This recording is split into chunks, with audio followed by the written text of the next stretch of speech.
Hey, good afternoon, everyone. My name is Clifton Johnson. I'm the founder of the Empower Series, so I want to welcome you to our Empower Series Live podcast, and I want to thank our sponsoring organizations, Comerica Bank, for their long-term financial support in AE Media Group, and also your generous donations. We are a 501c3 nonprofit organization, so we put on quality programs like this only because of your generous donations. So I want to thank you. If you want more information about the Empower Series, definitely go to our website, www.empowerseries.com. You can click on the RSVP button and see all of the wonderful quality programs that we have coming up for January and through the entire year of 2020. But then you can also click on Take a Survey and give us your feedback so that we can continue to put out there quality programs that are going to help you, that's going to inspire you to thrive and really going to help you achieve your goals for 2020. Also, if you want to make a donation, there's a donate button in the top left-hand corner. And what we do is we put on programs to make sure that we give you hope, that whatever you envision, you can achieve. We want to inspire you to take action on all of your ideas. We want to educate you, and more importantly, we want to connect you to the resources that are available that will help you take that next step towards your goal, because nothing of significance can ever be done by yourself. Today, we have our guest, which is Candace and Jamie Williamson. They are the owners of GAPE Contracting, LLC, and many other businesses that they'll tell you about. But what we're going to talk about today is many people have an idea of starting a business or leaving their job and doing something on their own. They have more control. And this couple is actually, they have a number of businesses, but one of the core businesses they have is a contracting business. And for a while there, Jamie was working for DART. You were working for DART for quite some time, and you started the contracting business in 2018. But you started the contracting business in 2012, but you left your DART job in 2018. And actually, Candace has been an entrepreneur, ever since she was in high school. Or how old were you? Were you walking? When she started walking, she was in college. So she's one of those college CEOs in home health care. She's a personal trainer as well. But as a couple, they are a dynamic couple that are doing multiple businesses. And we definitely want to talk and have you share your story to not only inspire and encourage other people who are going on that same journey to thrive, but educate them and have them learn from your experiences, right? So without any further ado, Mr. Jamie and Candace Williamson, how are you doing today? Good. Outstanding. Thank you for having us on. I appreciate it. Appreciate the opportunity to come on Empower Series to share a testimony of how what our journey's been like this last, since 2012. We opened up the business. So I'll have Candace kind of start the conversation about how that all transpired. So, Jamie has a passion for business. He's got a hustle like none other, which is why we have multiple businesses, of course. Right. But in his corporate job, he was there. Corporate jobs are great, that they provide stability, your comfort there, Benefits. Comfortable there, benefits, yes. So it's always very hard when you start talking about leaving the comfortable place and moving towards a place of just 100% commission, a place where it's all on you to get the things done, to get everything moving in motion. We have 2 kids, we have a home, vehicles, all those things come into play. Right. Because you gotta think about those things, especially as the head of the household. You gotta think about those things when you start pondering leaving something that's consistent. Right. Now, you guys have been married for 8 years, right? So your 8th year anniversary was in November of last year, so congratulations. Thank you. Thanks. On your way to 60 and more, right? There it is. Exactly. 50 plus. Yeah. So how did you guys meet? So we actually met in 2010 while I was with DART. We were actually met at the not a home health care, but it was a fitness deal that they were doing there. Just checking your BMI, make sure you're in shape. What that type of transportation job, you're getting restless or no sleep, really. Just trying to make sure you're making ends meet. At the time, we were single, just really serving in church and different things like that. So they told me my BMI was out of whack. Okay. But I was single, so I'm in the gym. I was like, overweight. What are you talking about? She gently, politely touched my hand and said, "Hey, it's okay. Don't worry about it." So at that point, I just, she was different. At the time, I was just focus on bouncing back. Just was recently divorced and everything, just trying to make sure my ends were meeting before I was trying to pursue someone else, and just really getting my spiritual man together. And so at that time, I just walked away. We actually met at a separate birthday party over in Addison, Texas, off of a dare from one of my brothers from the church. Did you know about this? After the fact, okay. Yes. Like, it's safe to come out now, right? Exactly. Yeah. So off of a dare, approached her, began talking a little bit, called her the next day, realized that we actually had met at DART through the home health care. I don't know what keeps saying that, but anyhow, at the facility when they were doing that. So that was the icebreaker, and she started telling me about her background, what she was doing, and everything. And I was like, hey, you got hazel eyes, right? She was like, yes, yeah. I was like, oh, I met you before. She was like, oh, okay, yeah, sure. So we actually, within 2 weeks of just dating and courting and just trying to pursue her, trying to see where it was going to go, I knew that she was going to be my bride. My dad told me I was crazy. Cool. Because like I shared earlier. You called it, huh? Yep, exactly. And my father was like, man, don't do that. Don't do that. You're the third one. Don't do that. It's like Prince's dad. Whatever you do, don't get married, right? Exactly. So that's how it all transpired. Okay. And then that which led into, we dated for 7 months. Seriously dated, did a lot of different marriage classes just to make sure that we were ready. I was ready because this is her first marriage. And then, Pastor Les Smith, he gave us permission to do so. And so I just pursued her 7 months, and it was a wrap. So she said, I do. We've been jet setting since then, just kind of opening up, and then that's how Agape was born. Okay, cool. I was going to ask, anything to add to that story? Did he do a good job? He did a good job. He did a job. He did a good job. He did. So that being said, as you guys, got to know each other, when did the conversation about starting your own business or entrepreneurship, when did that start? Well, really, it started when we were both working. We're both hustlers. I always used the scenario where we were like Jamaicans, always got a job, we always got to hustle. Right. So that's how it began. But being married, and early on, we didn't have any children, so we needed tax write-offs. So our mentor, Michael Price, he said, hey, just do a side hustle or something that you enjoy doing that's not going to take a lot of time. I originally moved from Columbus, Ohio, down here in 2006, 2007, made that transition in 2008. And so at the time, then that's when I started working at DART 2009. So he was just basically saying, hey, just do something that's going to be easy. I was like, oh, roofing easy. Everybody can do roofing. So that's how it started. And it just slowly transpired and grew into something what it is right now. Right now we're doing over $500,000 in sales just with me, just a single sales force, and just growing it up, with the support of Candace. I mean, my mind is blown about the progress we've made with this first year. Okay. So I want you to, and the purpose of this conversation, you sharing your story, is to really help people who might be at different points of your journey. So you guys got married. Your mentor, before you had kids, was telling you about getting a tax write-off. So you need to be doing something on the side, right? Multiple streams of income. Yes, sir. You have a home health care business. You're also a personal trainer. And then you guys have a number of different businesses that you're doing. But the contracting work started by you just doing roofing on the side. Yes, sir. Okay. And then how did that grow? So first it was you. Did you have other contractors, or were you really doing the work yourself? No, sir. Non-performing general contractor. So I always had subcontractors, guys that we've been working with since 2006, and I was making the transition down from Ohio back to Texas. And so that was the initial. So we actually had to expand it because here in Texas, you don't have to have a license in order to be a roofer. And not like that's the requirement there in Ohio. So that was a big challenge at first. Anybody with a truck and a hammer and some shingles and a ladder, you can be a roofer. So trying to set ourselves apart. We found ourselves, everybody kept asking, hey, do you do paint? I have a little water damage here. I got this, I got that. So different trades kept popping up with electrical and this, that, and the other. So I had to become resourceful and find some guys that actually had that mindset, that trade skill, to where they can come in and actually do that particular work. We don't like to try to cross-reference people, say, hey, I'm an electrician, but I also do plumbing on the side as well. It doesn't really work out. So I try to keep people in the lane. It's like those TVs and VCRs, they don't last, right? The specialized, stay in your lane, right? And so that's how it was born, people continue to ask, and so I was like, how are we going to set ourselves apart? So becoming a general contractor, Here in the state of Texas, you don't have to have a state license or anything like that, but you do have to carry general liability insurance, workers' compensation, those different things. All of our subcontractors are all insured with us. And so, when we come in painting and doing additions and burnouts and different trades, it just became second nature. So you just learn enough about it to where you can understand it, convey that message, and communicate that to your client and educate them in the process.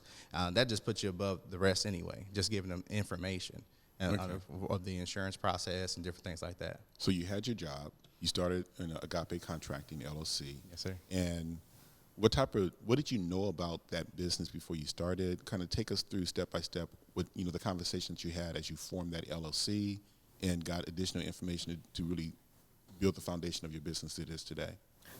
All right. Jamie had already been working in the roofing industry. Okay. So that's kind of how the conversation started. Mm-hmm. What are you good at?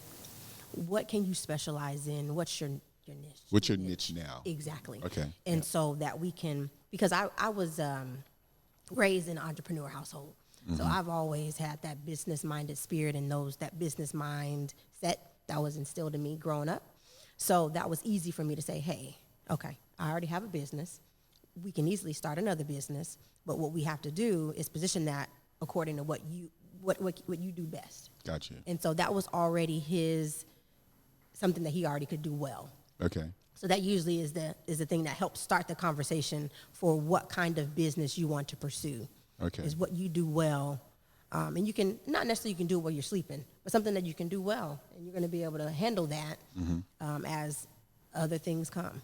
Okay, so have you had a business before you started this LLC? I did not have a business before I started. She had all the experience. All right, so there was a gentleman who was on our show once. His name is Calvin Golden. And he was talking about his story because just a little bit about him. He was a guy that actually partnered with the founders of Wingstop and built the franchise model. Okay, but before that even happened, he was sitting in church one day and he heard a sermon that gave him the feeling that he wanted to be an entrepreneur, but he knew nothing about doing it. But the church he was going to at the time gave an entrepreneurial class. Okay. It was like a 16-week class. The challenge was he was in Houston and the class was in Dallas, but he drove every week to go to that class just to learn the basics of how do you start a business plan, marketing plan, funding plan, the projections of financials. So you have this idea of a business. You have experience running businesses. How did you get up to speed on really how do you formulate this business in a way that it's going to be successful and you can scale it and it can grow? Well, that's where our mentor came into play, Michael Price. He basically gave us the roadmap, how to make this thing successful. He had a lot of experience in different business ranging from cafes to nightclubs to different things like that. And in order to scale it, he made it very plain, make it simple, keep it simple, to where you're not going to be stressed. It's not going to be a burden after a while, and then roofing, like I said, that's the easiest way you can kind of jump into the game. But just got to have that plan and that mindset that no matter what, you're not going to quit. Having a support system. I mean, I wouldn't be doing anything if I didn't have the support, because contracting, you're self-employed at the end of the day. Right. I mean, unemployed. So at the end of the week, everybody's like, hey, man, you're doing everything. You're doing this, you're doing that. Yeah, I have babies to provide for. I have girls, I have responsibility, obligation that they look for towards me to making sure it happens. So that's the biggest thing, having that plan. Not saying it's got to be bulletproof, but you got to have a plan. If you don't plan, you plan to fail at the end of the day. So you have to be real with yourself and understand what that commitment looks like. And last year was our first year out for myself being 100% commission without the steady income, and it got real fast. So before we get there, so number one, you had a mentor. Yes, sir. So the first thing you did, though, you guys heard of Mastermind. Yes, right? sir. And Mastermind was kind of coined by Napoleon Hill back in the 1930s when he wrote the book Think and Grow Rich. Yes, sir. And what he said, if you look at his old tapes, is that the first person, this is a test to you, or a question for you. Who do you think the first person should be in your mastermind group? Who would it be? And you've lived the answer. I'm giving you a hint. Myself? It's your spouse. Oh, We're there. I was going to say that. Right, I know, but I was testing him. You knew the answer, right? So that's the key, though. So you have your mastermind, which was you two together working, and then secondly, you had a mentor, right, who was teaching you. And then did you take any other classes, or did you search the internet? Because there's SCORE, the Small Business Development Yes, Center. There's all these other small business associations. There's all these other resources that can teach you how do you run a successful business. Did you seek out any other educational information or organization to learn? So last year, or 2018, I believe, that's when we came across SCORE. Okay. So we do have an understanding of that, and as far as funding and trying to understand the growth. And so all those ex-professionals, retired professionals come in and they help. They sit down with you, actually they do goal planning with you and give you different tools and resources in order to go check them out yourself. And they follow with you. A business coach, Bruce Cohen, he's one of our mentors with SCORE. Okay, good. So, yep, good. so it actually does work. But for the first 6 years, though, before 2018, then you were just doing it on your own, right? Basically, yeah, with my experience, and really my father initially helped coach us into it. Okay. He referred us to LegalZoom. So Okay, then we started LegalZoom. there, Got you. referencing and researching what they do and how they can help us structure the Mm-hmm. business.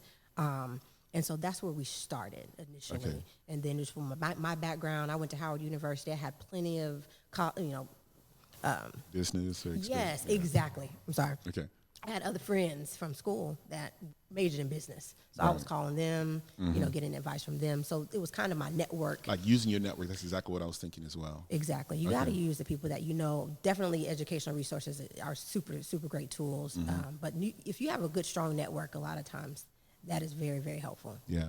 Okay, and then so for the first 6 years, you had a job to keep some sense of stability. Like you said, it's kind of hard to let go of that comfort, right? You had a job, but then you also worked as well. Were you working during this time, during the 2012, 2018 period of time, and Yes. in a job Right. like at American Airlines? Or something? Right, that's Okay, exactly cool. correct. All right, so you guys both had the stability of a job while you were growing your contracting business. Yes. Exactly. And is the reason why you didn't leave until 2018 is you wanted the contracting business to get to a certain level before you left? Yes, the conversation, she wanted Yeah. to make sure that our Like you don't be jumping too soon. Right? exactly. She's like, Faith, I hear you, but let's make sure we got things in place. So her biggest concern was the bills and making sure that we had enough resources, saving up to 6 months, and that is key.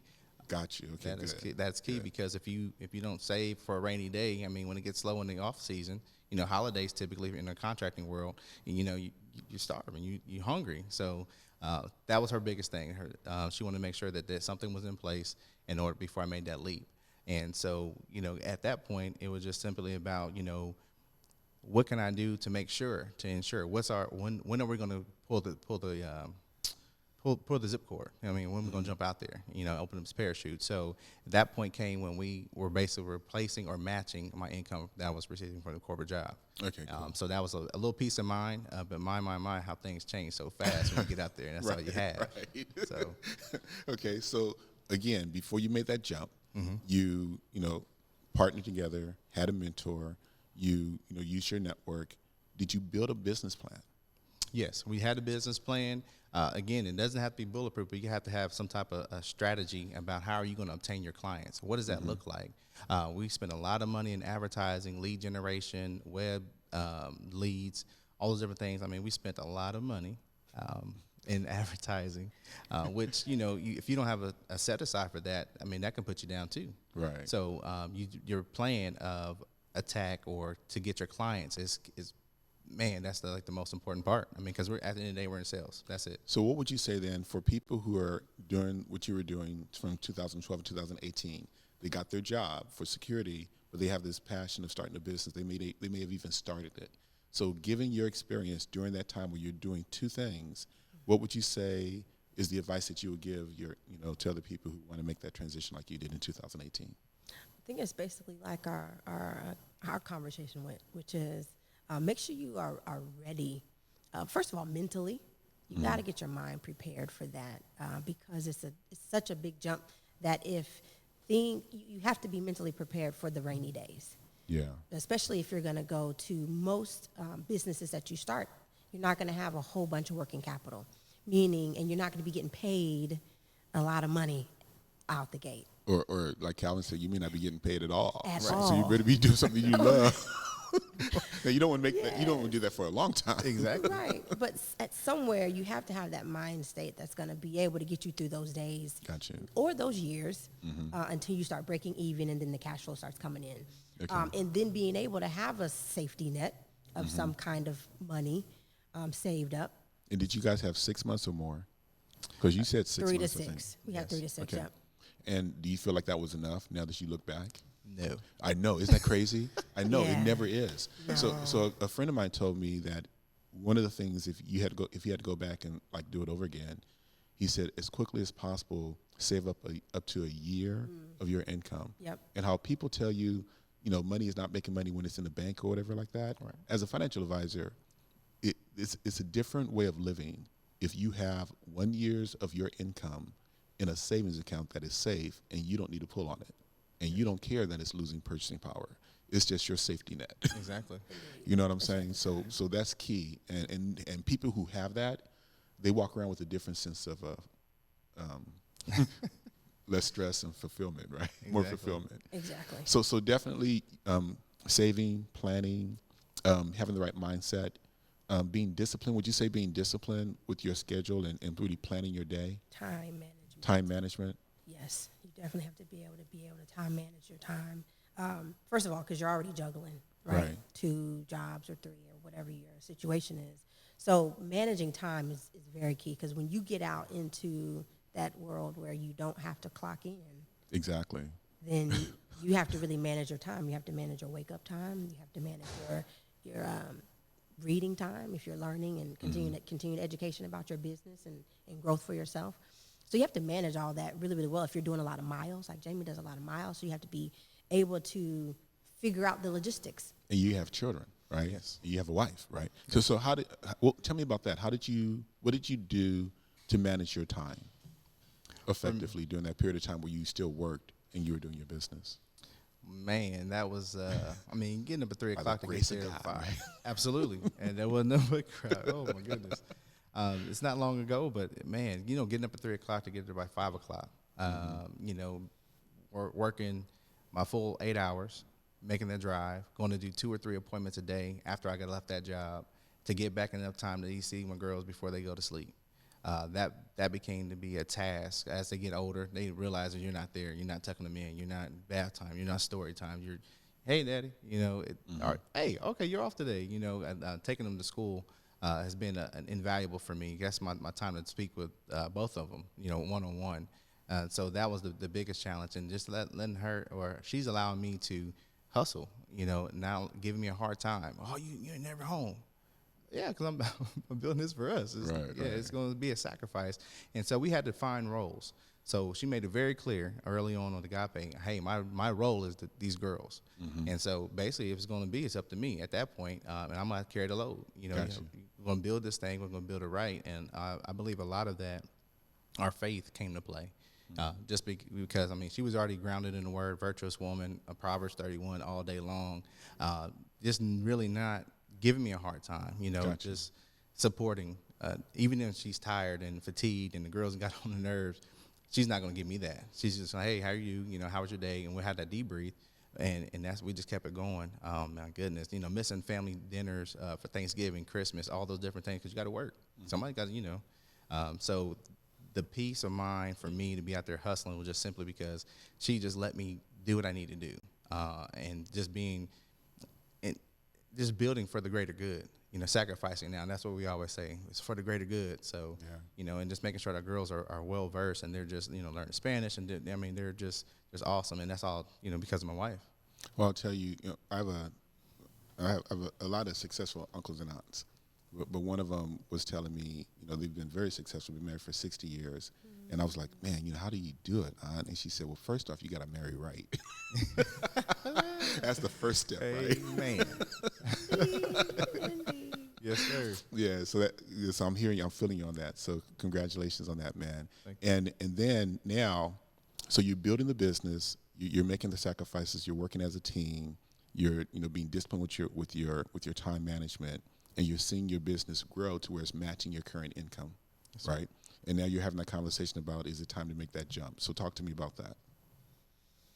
Well, for me, leaving the security, the comfort zone. The comfort zone is your broke zone.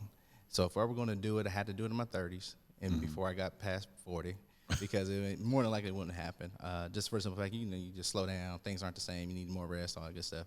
But that's when I got to the point where I was matching my income.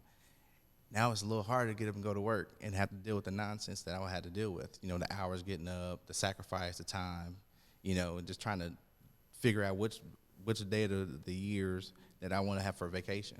You know, just to spend, my daughter has a play.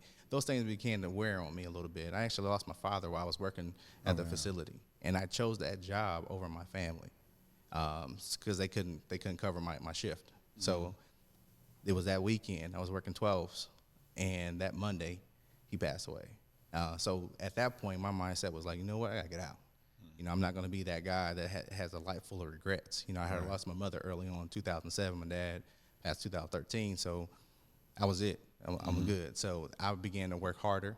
The habits, you know, waking up in the morning, getting your reading in, get your devotional in, get your workout in, get your mindset before you even start answering the business phone. Don't answer no emails. You know, you got that mindset that no matter what, it's going to happen. You know, I'm always going to bet on me at the end of the day. And when she supported me like she does, I'm Superman. All right. You know, more like Batman, but it's all good. Oh, yeah.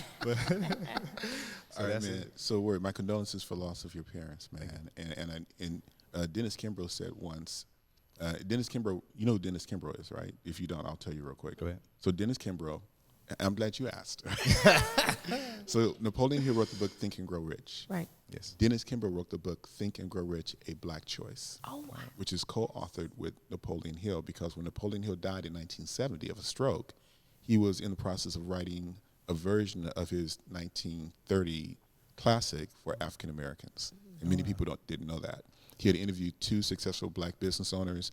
Then he died of a stroke, and the foundation held onto his manuscript for 16 years until Dr. Dennis Kimbrough was writing the book, What Makes the Great Great.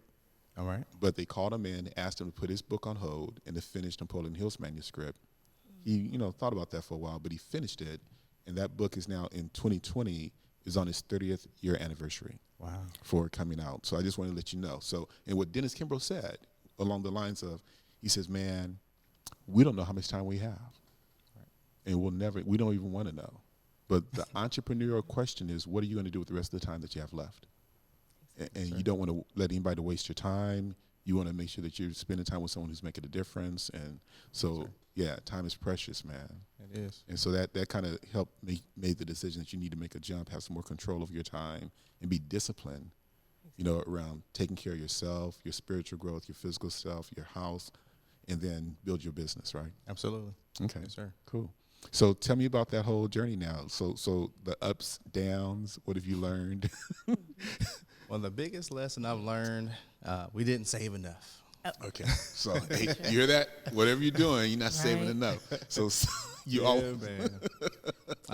I think that was the biggest for me. I mean, that was always her concern, and I knew what I was capable of, and I wanted to make sure that I could show her, that hey, I got you. I don't want you stressing. I got it. The rough times were basically off season. Our first year, that was the low. We had left the position, resigned from there, and we were to build 2 houses, one in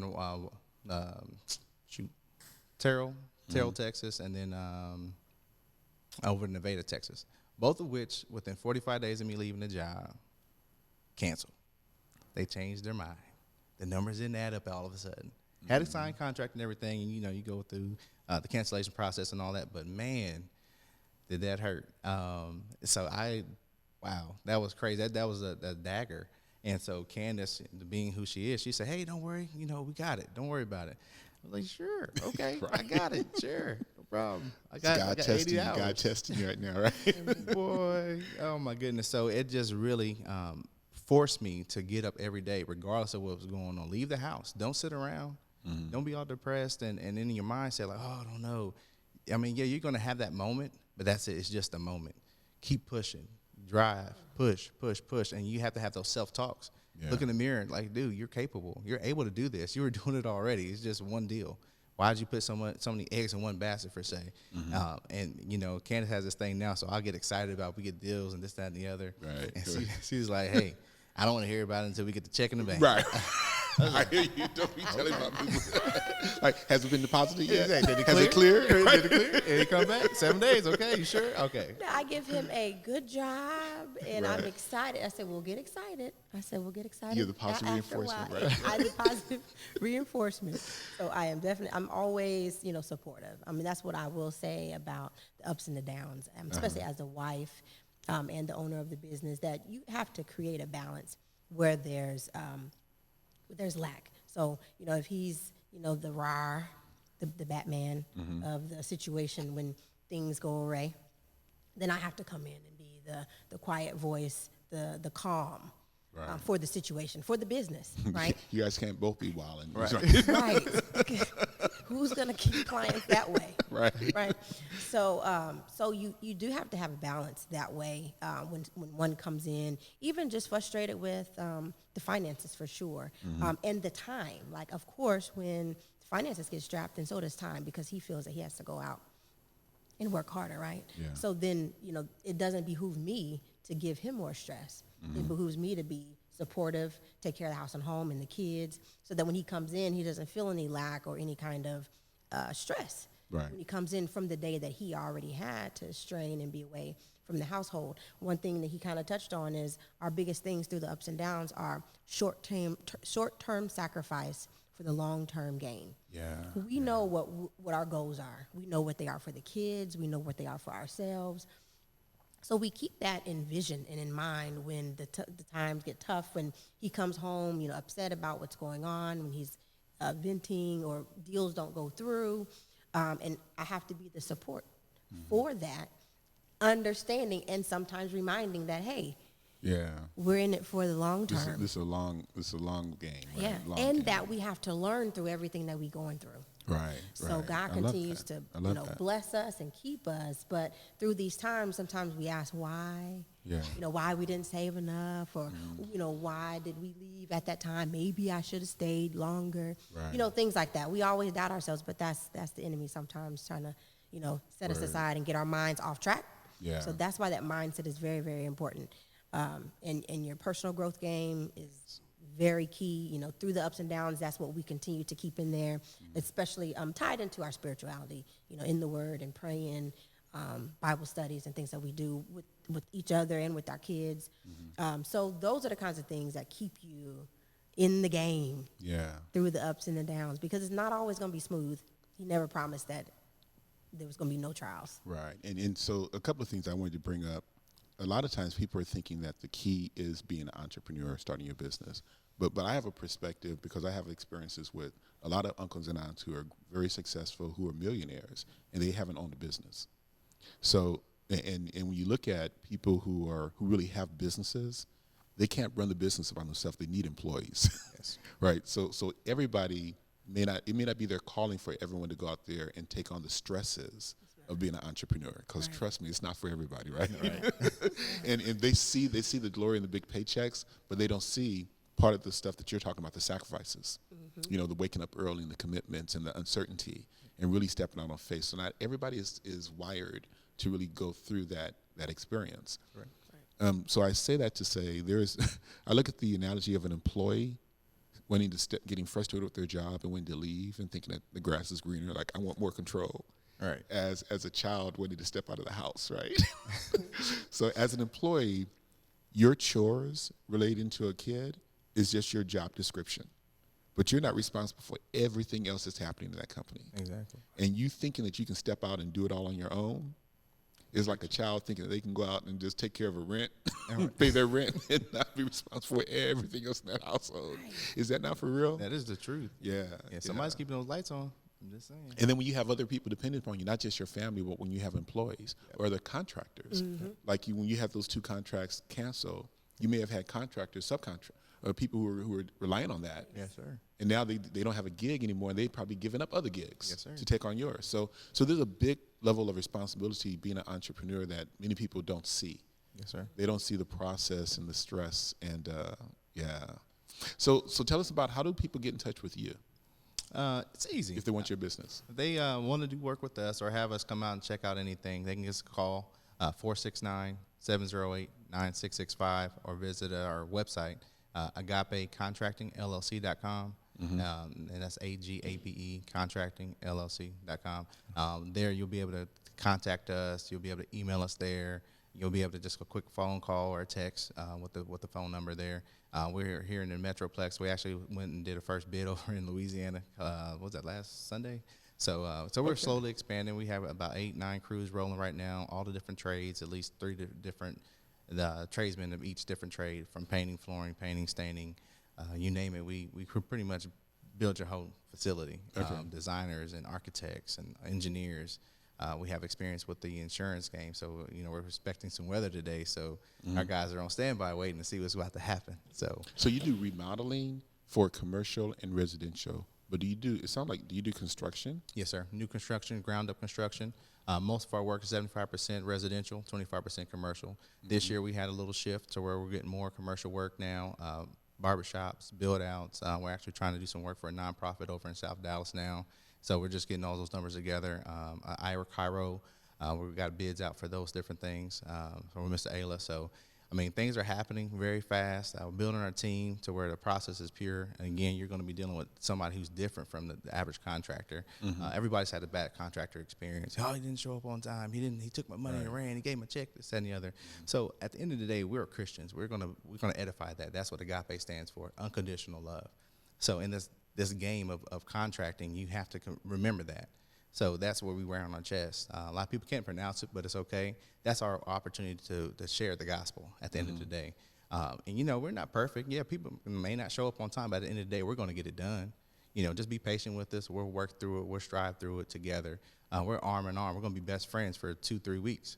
So you're going to be calling, so you might as well get used to my face. The phone call and the text, But that's the biggest thing, that we are different. We're going to be competitive. We're Hub certified, minority-owned business. She serves on the board for Habitat for Humanity of Denton County. So we're not just the average contractor. Most contractors, there's guys that sitting on boards, but we're basically giving back. We're active in our community. We're active at the girls' schools. We're active wherever we are, and we're going to show up at your birthday party, just like family. Yeah. So we're going to have a good time and cut the rug. Candace can sing a little bit. So you get how do you get your business then? Most of our business coming from word of mouth. Previous clients that we've done work with for the past few years, and then we have we're doing little Facebook ads, different things like that. We did a little bit of web stuff before 2016. Spent a lot of money on that, but that segues into our little networking business with TN, so Team National. So we're able to market our business within that business. 2018, we're able to do $200,000 additional revenue because of that network of people. Last year, we were about $150,000, $160,000 doing the same. This year, we probably should be able to double that because I got plenty of resources at this point to make it happen. So I'm just excited about that, and that was a nominal fee compared to what we paid prior to, upwards of $10,000 just in advertising and hoping and dreams that. Right. Yeah, it's all good, but it's a growing experience. So do you have any employees, not just contractors? Do you have any employees in your organization? Only employees is me. Everybody's 1099. Okay. So we have to make sure our books are right, our strong CPAs, to make sure everything balances out at the end of the year. And that's part of your goal setting and have a team. So we have a young lady that handles our collections for us. We have our marketing team, our web design. So our team is. That's how we're able to get out here. So you understanding our roles in the business. She's the administrator. She's the comm. Mine is go out there and hustle up and go do what I need to do. Business development, right? Yes, sir. And operations, getting it done, right? Yeah, exactly. Whatever it takes. Because at the end of the day, my goal is to keep her guarded, even in the business of any incidents. I'm going to eliminate that on my level. They're not going to talk to her at all until there's an escalation and she has to be calm and she has to send that owner email or that phone call and just trying to explain some things to some people. Because by the time, if it gets to that point, it's customer service. So have you heard of the book, The E-Myth? No, sir. Okay, so The E-Myth is a book that talks about the myth of entrepreneurship, okay? So as I digress, Steve Jobs talks about entrepreneurship and the big myth of this.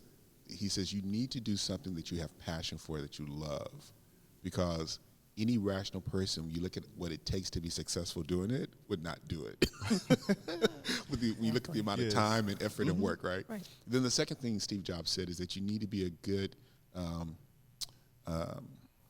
I guess, recruiter of talent, of people who are smarter than you to do the work. And back to the E-Myth. The E-Myth talks about there's 3 types of people when you look at a business or entrepreneur. There's a technician, which is the person that actually does the work. So most people who, let's say they like to cut hair, they say, oh, I want to start a business being a barber. So they're the technician. They're the one cutting the hair, right? Then there's the manager. Now, the manager is someone where you look at, there's a lot of operating things that are involved besides just doing the technician of the job.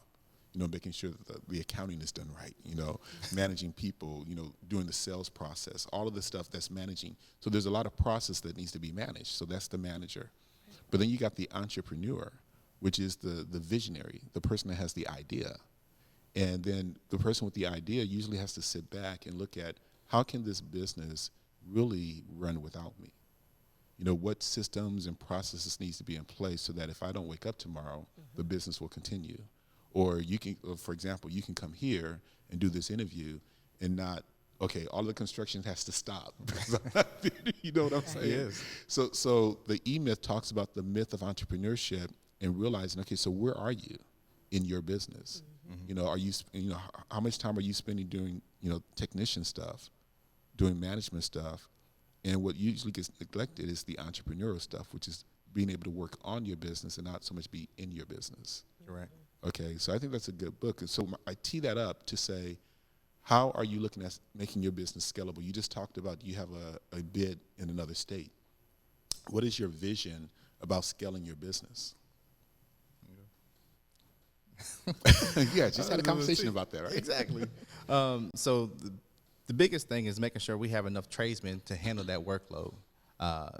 When you begin to travel, you have to make sure that you trust those guys, that you don't have to sit there and hold their hand. I mean, that's the same vetting process that we use now here locally. And you may find it funny, but most of the time when I interview guys and we're trying to see if they're really going to be a good fit for the team, I want to see if the guys got children. What is your why? Why are you wanting to do this job? Everybody don't like throwing bricks and, painting and different things like that. You have to have a passion for that, as you spoke of. So those are the type of probing questions I want to see. Are you really into your job? Do you love what you do? If you don't love what you do, I'm not going to find you on Monday. You're going to be doing whatever, and then I'll probably see you Tuesday, Wednesday. I'm going to work Saturday to make up for it, but that's not going to work for me because I try to keep my guys to make sure their weekends are free, so they're going to be with their family, go to church, whatever they choose to do. That's their time.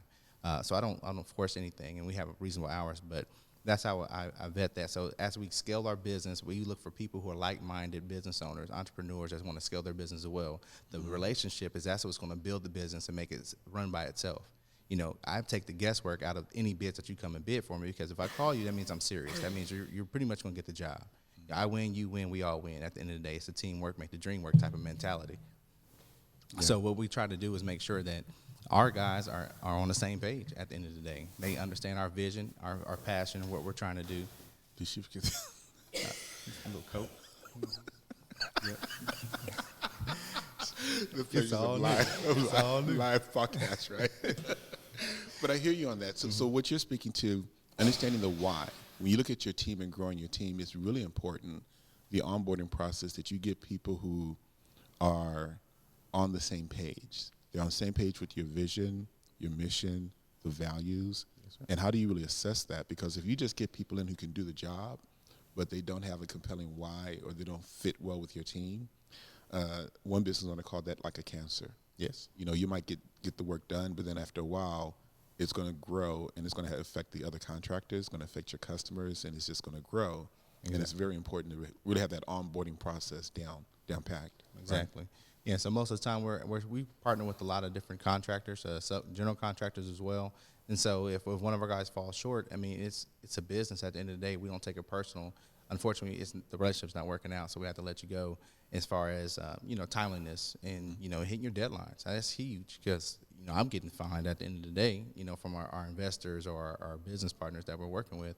So we have to make sure that they understand that, and you're going to sign off on it. We're going to make sure. That was one of the learning curves early on that now is in place. Hey, you're going to have a fee too. Yeah, that's how it is. So number one is save more money. Yes. Yep. Save more money. Be careful who you bring in. Really ask the right questions. Are they going to be a good fit? What are the other things that you would think are good learnings that you've experienced that you want to make sure that our people know who are watching today? Yeah, so the biggest thing, too, is credit. A lot of people do FPU, Dave Ramsey type of mentality where, all the term versus whole life, different things like that, and save and pay off your debt. That's great. But as a business owner, you need that credit. You need those lines, and get it when you don't need it. Turn that's around. key. Yeah, because if something happens, I mean, your credit is everything in the business world. You can't get, trade lines. You can't get any credit lines. You kind of like dead in the water. At that point, you're going to work extra hard to make sure you have enough revenue coming in to make payroll every week. Everybody want to check on Friday. It's Friday. Everybody's been paid. So that's a big thing, your finances, and making sure you have a solid plan, a plan A and B. Your first funding source may not work out for whatever reason. They may close or just things not working out. So you got to have another plan in order to make that happen, because you're still in business. You still have to make it happen. So how did you learn about that part of finding money, making sure your credit was good? Has your credit always been good, or have you had any bumps in the road? Oh, bumps in the road, man. Yes. Okay, yeah. So you're talking from a pedestal, brother. Like, like no. Talk to us, right? When we first got in, we were great. That first year of leaving and understanding that we should have got those lines in place. And don't be ashamed to having more than one income. As far as credit line, rather. Okay. Credit cards, credit line, however you need to do that, to have at least $50,000 to $100,000 in liquid or availability, where you can just basically go and swipe a card, write a check of some sort to make that work. So how I learned that is just basically knocking my own head. Unfortunately, our mentor passed last year in April. So that was like it's been a lot in 2019. So that grows you to the next level. You can let you beat you down, or you can use that to elevate your business and your mindset. And the mindset is so key. Personal growth, read more books, The Bowling Hill, Think and Grow Rich, all those different things. T.D. Jakes' book, The Crushing, that's a great book. So those different things that you have to pour into yourself before you can pour out. And so I take the spiritual aspect of it mainly because of Candace, and I was already there. But to the next level, I can't lead without being set on what I believe in first. They're not going to lead. You can't lead from behind. Right. So your knowledge, your growth, your personability, your demeanor always has to be in check. You can't go on a job site with a frown on your face. They're going to think they did something wrong, and they don't want to work with you no more. So, right. But that's one of the big ones. So again, I reference a lot of the other speakers at the Empower Series because our goal is to really bring content and speakers to a community that has been underserved. So Dennis Kimbrough said this as he interviewed a number of people who are successful business owners, and he was asking them, so what's the key to your success? And one of the guys said, man, I just simply outread the other person. Yeah. To your point, personal development and reading and taking in knowledge is just so critically, and that's very important, right? To be successful. Being coachable. You have to be coachable. Gosh, yeah. You can't say, I want to run a business, and can you be my mentor, and then I want to listen. Mm-hmm. Why would you do that? You're wasting everybody's time. Right. You could always be able to be willing to grow. So your wife, Candace, was talking about networking and using her network from college. And Dr. George Fraser said this when it came to networking. He said you should have 3 networks. Mm-hmm. You should have a personal network, an operational network, and then a strategic network. And your personal network are your friends, your family, people that support you, they love you. They're going to be there for you, just to lift you up, right? Exactly. Then your operational network are those people that you work with in your job or maybe in your church, your fraternity, sorority, in your work. It's people who help you get things done, right? And then you have your strategic network, who are people who are doing things at a much higher level than you. Mm-hmm. They are people who are where you want to be, and you reach out to them. And you may not know them. You may be follow them on, because a lot of information is available on YouTube now, right? Mm-hmm. But these are people who can stretch you, they grow you, they become your mentors. And and those networks are always evolving over time. Yes. And as you're reaching up, being networked, then you also being mentored, you also have to reach down and mentor other people. So being involved in your community and giving back is just so critically important because you're always growing, right? Absolutely. And another person, Steve Harvey, said this: the road to success is always under construction. Yes. So whatever. Always a detour waiting for you. There's always one. So again, and we talked about the fact that last year was a tough year for you with a lot of, like you said, people passing, you wishing you could save more money, your first year out, all of those things that you're learning from, that's going to be good going forward. Any other learnings that you would want to give to our listeners about making that transition and making that jump? Well, the biggest thing is I can only tell people what worked for me. Yeah. Your spirituality is so key. If you're falling short in your spiritual life, I mean, it's going to be a struggle every day. It's going to be, you don't know where's your next meal coming from. Mm-hmm. So in those tough times when you're grinding, you're doing all that you can, you have to remember why you're doing what you're doing. What's your purpose?